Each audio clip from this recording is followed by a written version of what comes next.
कुछ लोग हैं जो अपने सोच के एकदम निचले स्तर पर गिर गए हैं, सबसे घटिया मानसिकता पर उतर आए हैं, सबसे घटिया हरकतों पर उतर आए हैं। इन्हें फर्क नहीं पड़ता कि किसी की मौत हो चुकी है और वो अपने आप को डिफेंड नहीं कर सकता। इन्हें फर्क नहीं पड़ता कि एक पिता का, एक परिवार का बच्चा मारा जा चुका है सरकार की, प्रशासन की कोताहियों की वजह से, लेकिन उसी लड़के की कमियां निकाली जा रही हैं। बताया जा रहा है कि वो नशे में था, गाड़ी तेज चला रहा था, इसी वजह से उसकी गाड़ी दीवार तोड़कर पिट में जा गिरी। क्या क्या हो रहा है युवराज मेहता के केस में और डीएम को बचाने के लिए क्या क्या जुगत लगाए जा रहे हैं, इस सब के बारे में चर्चा करेंगे इसी वीडियो में। नमस्कार, मेरा नाम धारण है, आप नेशनल दस्तक देख रहे हैं। युवराज मेहता नोएडा का रहने वाला एक इंजीनियर जो कि 16 और 17 तारीख की दरमियानी रात को गुड़गांव से अपने ऑफिस से घर वापस आ रहा था, नोएडा सेक्टर 150। वहीं पास में एक बेसमेंट खुदा हुआ था, बेसमेंट में पानी भरा था और फॉग बहुत ज्यादा था, लिहाजा गाड़ी मुड़ने की बजाय उसे लो विजिबिलिटी की वजह से दीवार तोड़कर उस गड्ढे में जा गिरी जो कि तालाब बन चुका था, लेकिन उसे बचाया नहीं जा सका। वहां पर पुलिस की, एनडीआरएफ की तमाम टीमें मौजूद थी, कोई भी पानी में नहीं उतरा और वो लड़का 2-2.5 घंटे जद्दोजहद करता हुआ मारा गया। अपनी जान उसने गंवा दी, कोई भी नहीं उतरा नीचे पानी में उसको बचाने के लिए। पानी ठंडा था, अंधेरा था, बेसमेंट खुदा हुआ है, सरिये हैं, इसीलिए लोगों को डर लग रहा था। एक सामान्य लड़का, एक मनिंदर नाम का एक लड़का कूदता है पानी में, 50 मीटर अंदर तक जाता है, लेकिन तब तक बहुत देर हो चुकी होती है, उसे नहीं बचाया जा सका। लेकिन उसके बाद क्या होता है? उसके बाद सीधे तौर पर डीएम मेधा रूपम को बचाने की कवायद शुरू हो जाती है। क्यों? क्योंकि वे मुख्य चुनाव आयुक्त ज्ञानेश कुमार गुप्ता की बेटी हैं, इसीलिए उनको बचाया जा रहा है। लोग तो कम से कम यही कह रहे हैं। हमने कल की वीडियो में यही बताया कि किस तरीके की बातें सामने आ रही हैं और मेधा रूपम जो कि डीएम है, राहत और बचाव विभाग की हेड में है, लेकिन तब भी उनका विभाग काम नहीं कर रहा है और वो सवालों के जवाब नहीं दे रही। 4 दिन बाद, घटना के 4 दिन बाद मेधा रूपम साइट पर पहुंचती हैं, मीडिया से बात तक नहीं करती, एक भी सवाल का जवाब नहीं देती, जो भी करना कराना था वो करके वापस आ जाती हैं। गाड़ी भी 100 घंटों की मशक्कत के बाद बाहर निकाली जाती है। इस पूरी साइट पर कोई साइनेज नहीं है, पूरी साइट पर कोई रिफ्लेक्टर नहीं लगे, कोई बैरिकेडिंग नहीं लगी। यह बता दिया जाए कि आगे खतरा है, आप गाड़ी धीरे चलाइए, या फिर गाड़ियों की स्पीड धीमी हो जाए। ना कोई स्पीड ब्रेकर है, ना ही कोई बैरिकेड है, लेकिन फिर भी प्रशासन की कोई गलती नहीं। क्या गलती है? एक सीसीटीवी फुटेज वायरल किया जा रहा है। सीसीटीवी फुटेज में युवराज मेहता एक बार में बैठा हुआ अपने दोस्तों के साथ बातचीत करता हुआ, एंजॉय करता हुआ दिखाई दे रहा है। इस वीडियो से, इस सीसीटीवी से यह प्रूफ करने की कोशिश की जा रही है कि देखिए, युवराज तो शराब पिए हुआ था, गाड़ी तेज चला रहा था, लिहाजा उसकी गाड़ी पानी में जाकर गिर गई, प्रशासन की कोई गलती नहीं है। और ये सीसीटीवी फुटेज निकलवाया किसने? इतना आसान तो होता नहीं है कि किसी भी जगह का सीसीटीवी फुटेज निकलवाया जा सके। एक मजबूत स्तर का आदमी, रसूखदार आदमी ही चाहिए सीसीटीवी फुटेज निकालने के लिए। तो जाहिर सी बात है, जिसकी सबसे बड़ी गलती है उस व्यक्ति को बचाने की कोशिश है। अगर कोई व्यक्ति शराब पीकर भी चला रहा है, जो कि नहीं चलानी चाहिए, गाड़ी तेज भी चला रहा है, जो कि नहीं चलानी चाहिए, तब भी क्या उसे बचाया नहीं जाना चाहिए?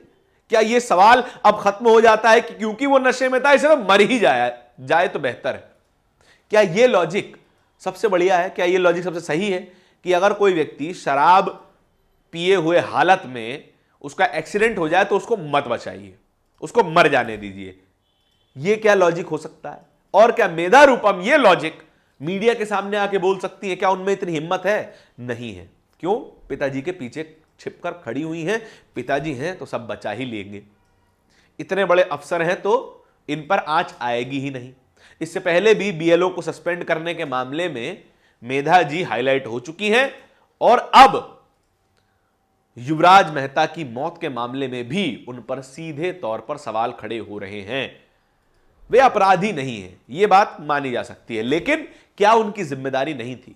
क्या यह सवाल मौजूदा नहीं है? तमाम तरीके के लोग इसी सीसीटीवी फुटेज पर रिएक्ट करते हुए लिख रहे हैं।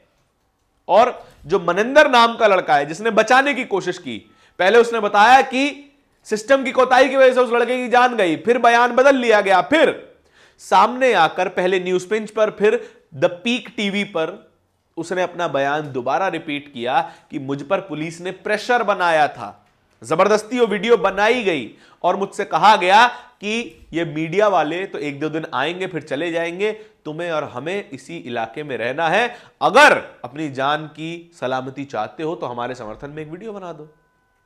फिर मनिंदर का वो वीडियो सामने आता है जहां पर वो कहता हुआ दिखाई दे रहा है कि जो प्रशासन है वो अपना काम कर रहा था।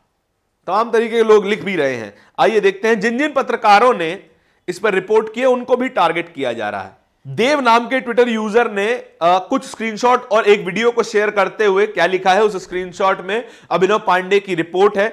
अभिनव पांडे की रिपोर्ट का एक छोटा सा हिस्सा है और वो सीसीटीवी फुटेज है जो वायरल किया जा रहा है, जिसमें युवराज एक बार में बैठा हुआ नजर आ रहा है। अब देखिए, Bajpai are now attacking victim. Yuvraj has lost his life to a lousy government, pathetic DRF and shame of DM. A footage from a bar released just to prove that he had been speeding, so fell in the pit. Dead can't defend himself. Thank you, Modi ji. मरे हुए लोग खुद का बचाव नहीं कर सकते। युवराज अब खुद का बचाव नहीं कर सकता है, अब वो मर चुका है। वो अब अदालत में खड़ा होकर बयान देने नहीं आने वाला है। अब चाहे उसका चरित्र कितना ही हनन कर लीजिए, कितने ही उस पर इल्जाम लगा लीजिए, कोई उसको डिफेंड नहीं कर पाएगा। और ये तस्वीर देखिए, यहां पर साफ तौर पे देखा जा सकता है कि किस तरीके का जटिल मोड़ है ये। 90 डिग्री टर्न है और टर्न के दोनों तरफ पूरा तालाब है, पानी भरा हुआ है।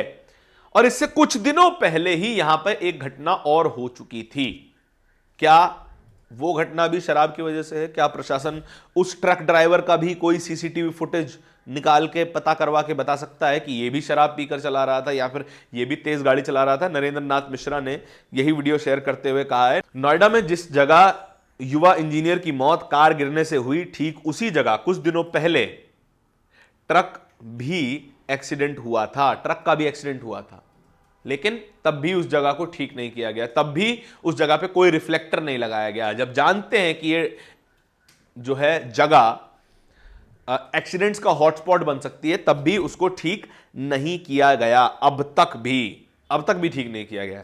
अब आगे देखिएगा, और ये मनिंदर है, मनिंदर पीक टीवी की जर्नलिस्ट से बात करते हुए साफ बता रहे हैं कि मुझ पर इतना प्रेशर बनाया जा रहा है, मुझे कहा जा रहा है कि या तो इलाका छोड़ के भाग जाओ या फिर पुलिस का समर्थन करो। इसी तरीके से मेधा रूपम को बचाने की सारी कवायद लगी हुई है। गवाहों को डराइए, नकली एविडेंस बनाइए, एविडेंस को छुपा लीजिए, जिम्मेदारी से भाग लीजिए, और उस सब के बाद केवल और केवल एक डीएम को बचाने के लिए एक युवा की जिंदगी बर्बाद कर देना पूरे प्रशासन को सही लग रहा है। कितनी बेशर्मी की बात है। इस पूरी खबर के बारे में आपके क्या विचार है, कमेंट सेक्शन में बताइएगा जरूर। इसी तरह की खबरों को और भी देखते रहने के लिए नेशनल दस्तक को सब्सक्राइब जरूर कीजिएगा। बहुत बहुत धन्यवाद। दस्तक की आपसे गुजारिश है कि अगर इसको बचाना चाहते हैं तो नेशनल दस्तक को सब्सक्राइब करने के लिए रेड कलर के सब्सक्राइब बटन को दबाएं, फिर बेल आइकन की घंटी दबाएं। नेशनल दस्तक को बचाने के लिए बहुत जरूरी है कि हर खबर को शेयर करें, लाइक करें, कमेंट जरूर करें।